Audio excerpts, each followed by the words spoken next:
आप इस संसार में ऐसे कई लोगों को जानते होंगे जिन्हें आप स्वार्थी मानते हैं, जो आवश्यकता पड़ने पर ही आपको स्मरण करते हैं, अन्यथा वर्षों तक कहीं दिखाई भी नहीं देते। किंतु जैसे ही उनको आपकी सहायता की आवश्यकता पड़ती है, हाथ जोड़कर आपके सामने सज्ज रहता है। बड़ा क्रोध आता है ना उन पर, मन खिन्न हो जाता है, मन से ये स्वर निकलता है कि इस व्यक्ति की सहायता ना करो। किंतु आप ऐसा कभी मत कीजिए। आप सोचेंगे क्यों कह रहा हूं मैं ऐसा। स्मरण रखिएगा, इस दुनिया में अक्सर लोग ऐसे ही हैं जो आवश्यकता पड़ने पर ही दूसरों को याद करते हैं। ये कोई नई बात नहीं है। महत्वपूर्ण बात ये नहीं है कि लोग आवश्यकता पड़ने पर ही दूसरों को याद करते हैं, बल्कि महत्वपूर्ण बात यह है कि आवश्यकता पड़ने पर वो किन्हें याद करते हैं, किनके पास सहायता के लिए जाना पसंद करते हैं। तो कुछ तो बात रही होगी आप में, जिसकी वजह से वो अन्य लोगों को छोड़ के आपके पास सहायता के लिए पहुंचा। तो भाग्यवान समझिए खुद को कि किसी को आवश्यकता पड़ने पर आपकी याद आती है कि आप इस संसार में किसी की सहायता करने योग्य हो। तो इस जीवन में किसी को स्वार्थी मानकर स्वयं व्याकुल ना हो। किसी के स्वार्थी होने से स्वयं का दृष्टिकोण मत बदलिए। बस ये दृष्टि रखिए स्वयं के परमार्थ पर, और ये सोचकर खुश रहिए कि भगवान ने आपको देने वालों में रखा है, मांगने वालों में नहीं। सूर्य और चंद्रमा दोनों आकाश में रहते हैं, दोनों प्रकाश देते हैं, किंतु इन दोनों की सदैव तुलना की जाती है कि कौन अधिक शीतल है तो कौन अधिक उग्र है, कौन अधिक तेजवान है तो कौन अधिक कांतिवान। अब क्या ये तुलना उचित है? कदापि नहीं, क्योंकि ये दोनों भले ही प्रकाश पुंज हो, किंतु ये दोनों भिन्न हैं। दोनों का अपना अपना महत्व है, दोनों का अपना अपना समय है जब ये चमकते हैं। तो इनकी तुलना अनुचित है, और इसी प्रकार हमारे जीवन में भी तुलना अनुचित ही होगी। स्वयं की तुलना किसी और से कभी मत कीजिएगा। यदि कोई और आपकी तुलना किसी और से करे तो उस पर ध्यान मत दीजिएगा, क्योंकि इस तुलना से स्वयं को हीन समझ लेना आपके हित में नहीं है।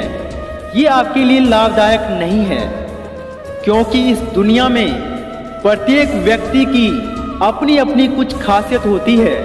उनके कुछ विशेष गुण होते हैं जो आपको दूसरे व्यक्ति में नहीं मिलेगा।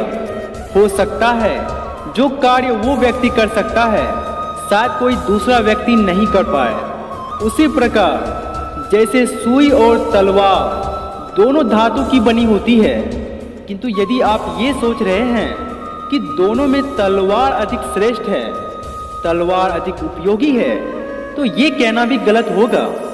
अगर आपके वस्त्र फट जाते हैं तो उस तलवार से आप अपने वस्त्र नहीं सिल सकते। उसके लिए आपको सुई का ही प्रयोग करना पड़ेगा। इसलिए खुद को किसी से तुलना करके स्वयं को हीन समझ लेना ये आपकी बहुत बड़ी भूल है, क्योंकि वो ईश्वर कोई भी चीज बेकार नहीं बनाता। बस प्रयास करते रहिए, स्वयं को निखारते रहिए और सही समय आने की प्रतीक्षा कीजिए, क्योंकि सही समय आने पर ये आपके गुण, आपकी महत्ता अवश्य बाहर आएगी। तो इन बातों पर अवश्य विचार कीजिएगा। इस कमल के पुष्प को देखिए, इसकी एक विशेष बात है। जल स्तर कितना भी बढ़ जाए, ये पुष्प सदैव जल सतह के ऊपर ही रहेगा, और इसका कारण है इसकी ये नाल। जैसे जैसे जल स्तर बढ़ता है, वैसे वैसे इसकी नाल भी बढ़ती है और इस पुष्प को जल सतह के ऊपर रखती है। किंतु जब जल स्तर घटने लगता है तो इसकी नाल स्वयं को छोटा नहीं कर पाती, और फिर स्वयं के साथ ही इस पुष्प का भी विनाश कर देती है। मनुष्य के साथ भी यही होता है। जैसे जैसे मनुष्य समृद्ध होता जाता है वैसे वैसे उसका जीवन स्तर बढ़ता जाता है, उसकी अपेक्षाएं, उसकी आवश्यकताएं बढ़ती जाती हैं। किंतु जब संपन्नता घटने लगती है, संसाधन कम होने लगते हैं, तब भी उसकी आवश्यकताएं कम नहीं हो पाती, वो उस जीवन स्तर को छोड़ नहीं पाते और फिर इसी कमल की भांति मनुष्य भी टूट जाता है। इस दिखावे के बोझ के कारण दबकर यहीं समाप्त हो जाता है। तो फिर क्या करें, क्या किया जाए इस परिस्थिति में? जीवन स्तर बढ़ाना छोड़ दें? कदापि नहीं, किंतु जीवन स्तर बढ़ाने के साथ साथ ही अपनी आत्मशक्ति को सुदृढ़ करें। संकट के समय आने पर आप अपना जीवन कैसे व्यतीत करेंगे, इसका अभ्यास करें। साधारण रूप से जीना सीखें, क्योंकि जीवन स्तर और जल स्तर तो घटते बढ़ते रहेंगे। ये आप पर निर्भर करता है कि आप इन दोनों के बीच का तालमेल कैसे सुनिश्चित करते हैं।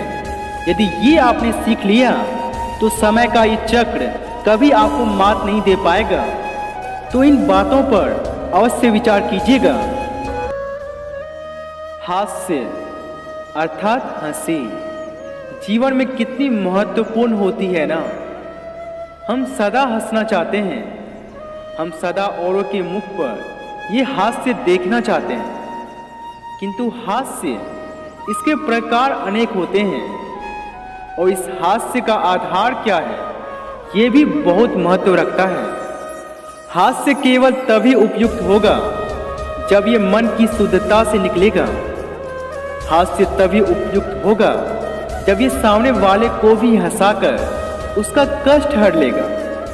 अब यदि हास्य ईर्ष्या से निकले तो वो कटाक्ष बन जाता है, सामने वाले के मन को काट जाता है और फिर वो सज्ज ही रहता है कि कब वो आप पर पुनः प्रहार कर पाए।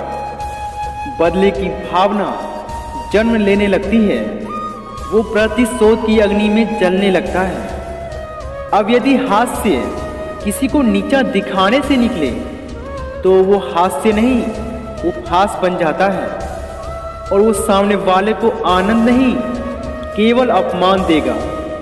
अपमान कोई स्वीकार नहीं करता और अपमानित व्यक्ति मन से कटु हो जाता है। ये अपमान किसी को भी आपका शत्रु बना सकती है, इसलिए किसी का अपमान कभी ना करें।